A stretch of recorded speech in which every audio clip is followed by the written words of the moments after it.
Voting शुरू हो गई है प्रथम चरण के लिए और हमारे साथ हैं संजीव बालियान जी। आपको कौन नहीं जानता, दिल्ली में भी, पार्लियामेंट में भी तमाम बार आपका इंटरव्यू किया है। यहाँ मुजफ्फरनगर का जो मुकाबला है उसको सबसे पहली बात आप किस तरीके से देखते हैं? प्रधानमंत्री ने अपने इंटरव्यू में तो बोला कि पांचों के पांचों राज्य बीजेपी के पास जाएंगे, लेकिन जो स्थानीय स्थिति है इस बार यहाँ पर किसान जो हैं वो खुल करके बीजेपी के खिलाफ बोल रहे हैं। आपको नहीं लगता कि ये दिक्कत देगी इस सपने में कि 5 में 5 आ जाएगा? पहली बात तो ये कौन कह रहा है किसान हमारे साथ खुल के बोल रहा? किसान का कोई ट्रेडमार्क हो गया क्या? उन्हीं के पास है। अखिलेश यादव भी किसान नेता बताओ अपने आप को, जयंत चौधरी बतावे। हाँ। किस गांव में खेती करी ना कभी? हाँ। किस गांव में रहे आज तक रात को? ये लोग बाहर पैदा हुए हैं। हाँ।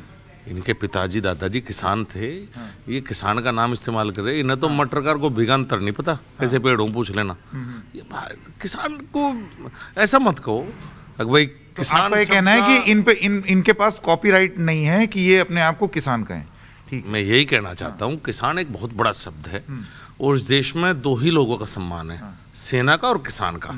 इससे कुछ लोग अपने आप को सब कुछ यही ना मान रहे कि हम ही हैं। इसमें बहुत लोग आते हैं, तो इसका कृपया करके राजनीति में शब्द का प्रयोग ना करें। नहीं, लेकिन देखिए ऐसा है, जो इन्फ्लुएंसर्स थे जैसे कि टिकैत बंधु या और लोग, उन्होंने जो महापंचायतें की इस पूरे इलाके में, आप भी जानते हैं, काले झंडे दिखाए गए भाजपा के नेताओं को, एक पूरा माहौल तैयार था यहाँ पर। आपको लगता है वो माहौल वोटिंग में आपके खिलाफ जाएगा या अब उस माहौल में और आज की वोटिंग में फर्क आएगा? 6.5 लाख वोट मेरे खिलाफ चौधरी अजीत सिंह को मिली थी 2019 में। इसका मतलब 6.5 लाख वोट मेरे साथ नहीं थे। अब उन्हीं 6.5 लाख वोटों को गाँव में झंडे दिखाने के लिए खड़े कर दो, एक सामाजिक तनाव पैदा करो, ये राजनीति उनकी है। और सोशल मीडिया और आपके द्वारा कहो कि विरोध हुआ। अरे भाई, विरोध में तो 6.5 लाख लोग पहले भी थे और विरोध में ना होते तो हम आराम से ना मर जाते। निर्विरोध चुनाव की जरूरत कहाँ थी? तो इस बात का दुष्प्रचार किया गया। वोटिंग परसेंटेज बढ़ेगा पश्चिम उत्तर प्रदेश में भाजपा का, लिख के ले लो। क्यों कॉन्फिडेंट है आपकी वोटिंग परसेंटेज बढ़ेगा? मैं इसलिए कॉन्फिडेंट हूँ कि 5 साल हमने प्रदेश में जो सरकार चलाई है और जो केंद्र में हमारी सरकार है, जो रियल इश्यूज इस वेस्टर्न यूपी के हैं उन पर काम हुआ है। वो है लॉ एंड ऑर्डर, वो है बिजली, वो है इंफ्रास्ट्रक्चर। आप दिल्ली से आए होंगे साहब, 2 घंटे में आगे। अखिलेश का राज होता 5 घंटे में आते। तो ये जो इश्यूज हैं चुनाव में, यही आ गया घूम के। सबको चाहिए कि अच्छी सरकार कौन सी, कंपैरिजन करना जानता है हर व्यक्ति। 12 से 17 ये अखिलेश यादव था। जो हालत इसने उत्तर प्रदेश की करी, दुर्गति कहूंगा, सबको नहीं पता कौन सा। फिर भी भारतीय जनता पार्टी जो है, आज आप अखबार देख रहे हैं सुबह सुबह, ये आपका मेरे ख्याल दिनचर्या होता होगा सुबह सुबह यहाँ बैठ करके, लेकिन फिर भी भारतीय जनता पार्टी के कई नेताओं को हिंदू मुस्लिम राजनीति या ध्रुवीकरण का सहारा क्यों लेना पड़ रहा है? यहाँ तक कि कर्नाटक में हो रहे हिजाब के बवाल का भी जिक्र यहाँ पर यूपी में हो रहा है। क्या ध्रुवीकरण करने की कोशिश है? बिल्कुल कोशिश नहीं साहब, काम पर चुनाव लड़ रहे हैं। मैं सबका नहीं कहता कि मैं सबके बारे में क्या कहूँ। हम काम के आधार पर चुनाव लड़ रहे हैं पूरा का पूरा। और ध्रुवीकरण ना हो ना साहब, तो अखिलेश यादव को मुसलमान वोट के ऊपर तो राजनीति कर रहा है। एक वोट हाथ तो नहीं लगा उसके। वो तो उनका काम ही हुई है। हमारा काम तो काम के आधार पर वोट मांग रहे। फिर भी अखिलेश ने नहीं कभी काम के आधार पर वोट मांगी, ना काम के आधार पर उसे वोट मिल सकती गठबंधन को। ये नेता दिल्ली और लखनऊ में भाई जमीन पर नहीं है, यहाँ तो काम के आधार पर वोट मांग रहे। हम बिल्कुल ध्रुवीकरण नहीं कर रहे। मैं तो खुद कहता हूँ कि कुछ मुसलमान इस बार हमें वोट देगा, देख लेना आप। क्यों? अरे भाई, ये अच्छी सड़कें, मुसलमान नहीं चलता इस पर। ये 24 घंटे जो बिजली मिल रही है उन्हें भी तो मिल रही है। पर 80-20 में तो आपने पहले ही बांट दिया उनको, तो फिर किस आधार पे आप जाएंगे उनके पास? भाई मेरे यहाँ तो देगा, बाकी का मैं जानता नहीं। मैं तो नहीं कभी बांटता इस बात को। मेरे यहाँ तो वोट मिलेगा। तो मुख्यमंत्री ने तो कह दिया 80-20 का चुनाव होगा। नहीं, उनके तो बहुत सी बातों को उनका मतलब तो दूसरे समय उन्होंने आज स्पष्टीकरण दे दिया कि मैंने अपराधी और बदमाशों के लिए कहा था। तो बाकी उनके जो कहा उसका जवाब तो वही देंगे, मैं कैसे दे सकता हूँ।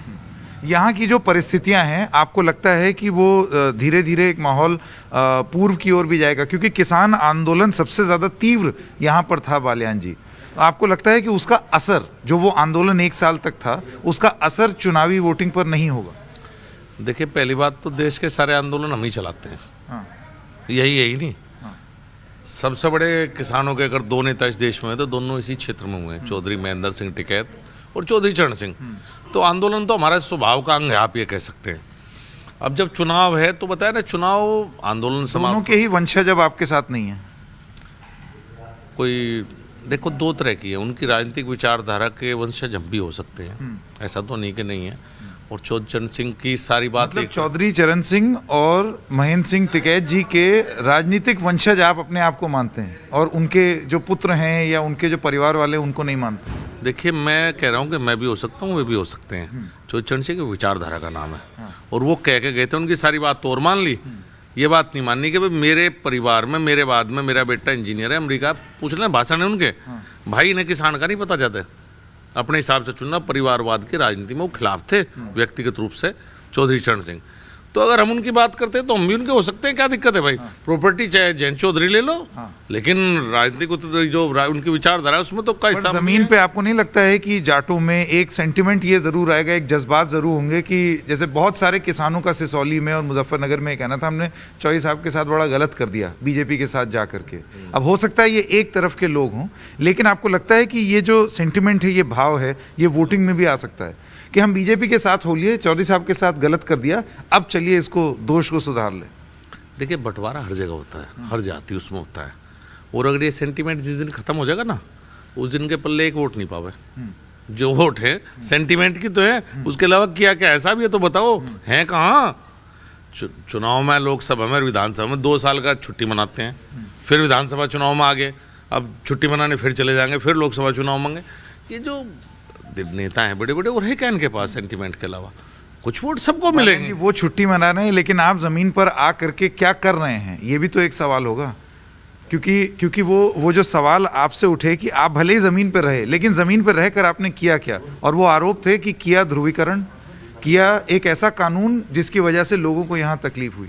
2014 से सांसद हूँ, 7.5 साल में जिले में ना तो कोई जातीय तनाव हुआ और ना सांप्रदायिक तनाव हुआ। अगर छोटी सी भी घटना होती है तो बीच में उसे शांत करने का प्रयास करता हूँ। जो सांसद का फर्ज है वो मैं पूरा कर रहा हूँ, पूरी अच्छी तरह से। मेरा आखिरी सवाल, इस पूरे इलाके में ये प्रथम चरण और द्वितीय चरण पश्चिमी उत्तर प्रदेश के हैं, इसमें आपको क्या लगता है बीजेपी का स्कोर कितना होगा? पिछली बार यहीं से आया था, मतलब 300 पार जो हुआ था उसका अधिकांश यहीं से गया था, पश्चिमी उत्तर प्रदेश से। इस बार आपकी क्या उम्मीद है? पश्चिम की जो हवा है ना, पछुआ बोलने हमारे यहाँ गाँव में, वह फसलों के लिए बहुत बढ़िया हो, कीड़े मकोड़े सब मर जाओ, और यह भारतीय जनता पार्टी के लिए बहुत बढ़िया। जब पश्चिम में फेज हुए हैं 14, 17, 19 खूब बढ़िया चले। आपने कीड़े मकोड़े बोल के तुलना की है राजनीतिक रूप में, विपक्ष को आप कीड़ा मकोड़ा बोल रहे हैं। गलत बात। आप लोग बात का पतंगड़ मत बनाओ, या फिर इंटरव्यू करना छोड़ दो। अच्छा ठीक। मैंने कहा फसलों के कीड़े मकोड़े। अब आपको किसी के बारे में मैंने कभी कोई व्यक्तिगत आरोप प्रत्यारोप कभी नहीं लगाया, न मैं सबका सम्मान करता हूँ। मैंने कहा हमने यहाँ इस तरह भी चुनाव लड़े हैं 14 मैंने कि एक शब्द ने कहा मेरे पिता से भी बड़ी मुख्य थे, तो इसलिए कृपया करके कभी भी मेरे बारे में इस तरह की बात नहीं चलाना आप। मैंने उदाहरण दिया उस बात से।